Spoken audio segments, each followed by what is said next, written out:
Hey, this is Brad Kazmarski back at DayFlow. Last video series, we talked about the decision matrix, which we call the compass. So the compass tells us where we are, what energy state we're in, and then that layers on the map, right? So if we look at our day, wherever we want to start, we sort of have a full circle.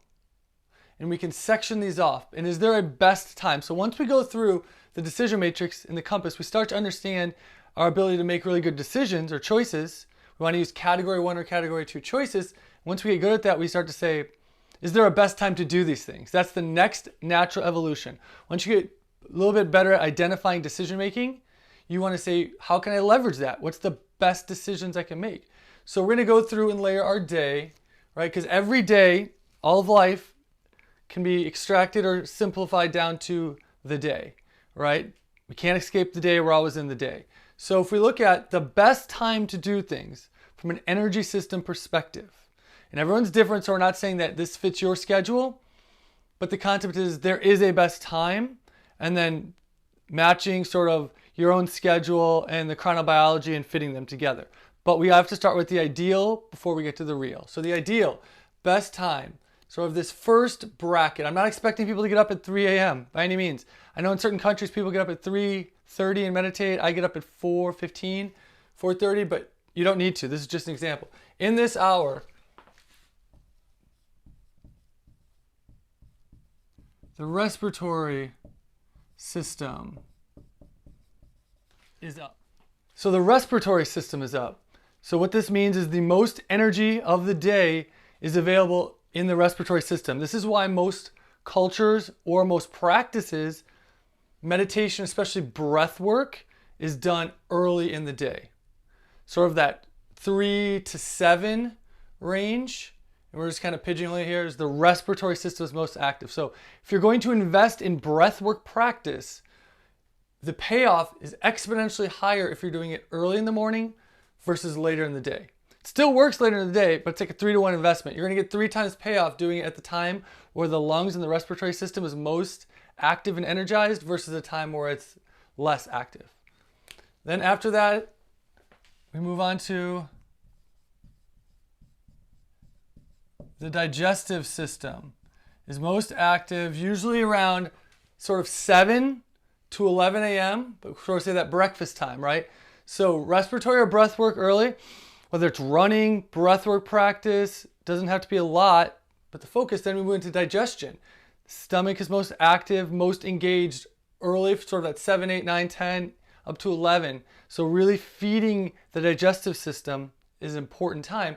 So we look the opposite of that. It's the least active during dinner time. So our body has a lot more enzymes available for digestion early in the day than it does later in the day. So think about sort of how your breakfast looks and what it's for, preparing you for, versus dinner time and what that's preparing you for. Then after digestive, we're going to go into circulatory. The circulatory system.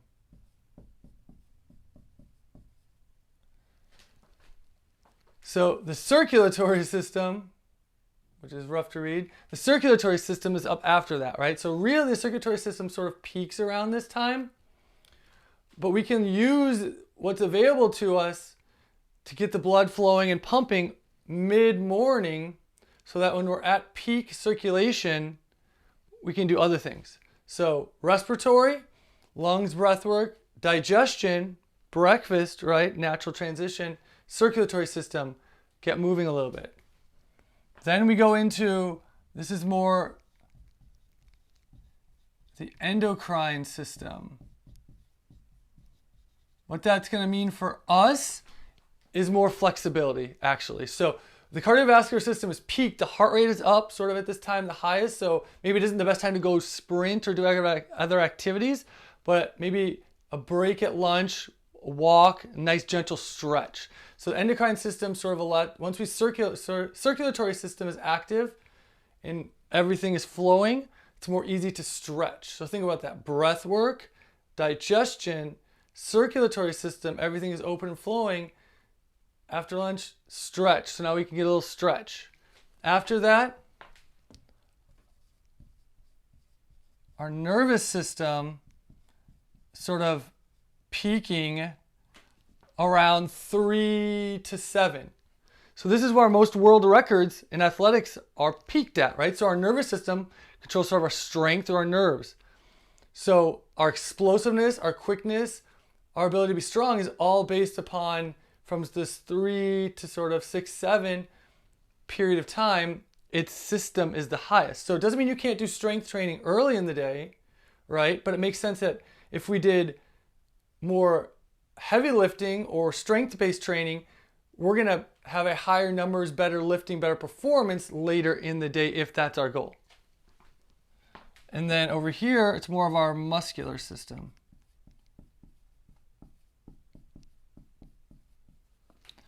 So then it makes sense. Think about high school kids, college kids. They go to the gym after work, after school, and sort of pump up their muscles, right? This is a great time. You're in your bedroom pumping, lifting. If you're a high school kid or at the gym, muscular system is sort of peaked. Our container, it's up, right?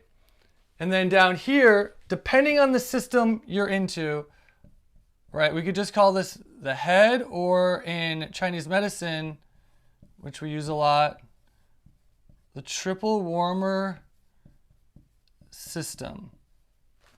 Right? So the triple warmer system sort of is the fanning that cools everything back down. So it balances out the head, sort of the middle part of the body, and the digestive system, the three sort of sections of the body.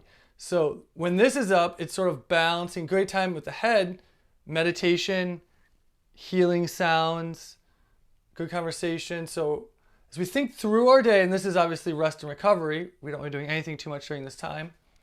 And we might, so if we look at our day, we could think in these 4 categories.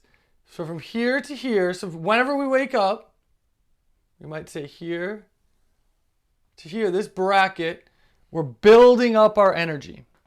The first part of the day, we want to build up our energy. We've slept, we're dehydrated, we're depleted, we've rested, but now we need to build back our energy. As we're building up our energy during this time, that's going to take us into this portion of the day, more work schedule, right?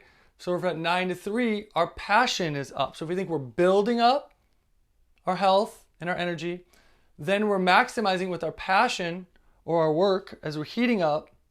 Then we're going into sort of this phase of after work to family is sort of compassion, relationships time, whether it's working out with friends, relationships, children, your own kids. I mean, they all sort of mesh into this after time. And then this is the recovery time. So if you look at your day in these 4 chunks, the first part of your day, fourth of your day, you're building your recovery. You're building up your nutrients, you're taking them in, you're hydrating, you're building up your body to then be able to go into this work cycle where your passion is maximized during this time. Then once you're transitioned beyond that, it's more of your compassion, your relationships, after work, after school with your family, your friends, yourself, whatever you're doing. And then you're finishing it with recovery. So if we look, the recovery portion is up. So we have build up, your passion is up, your compassion or relationships are up, and your recovery is up.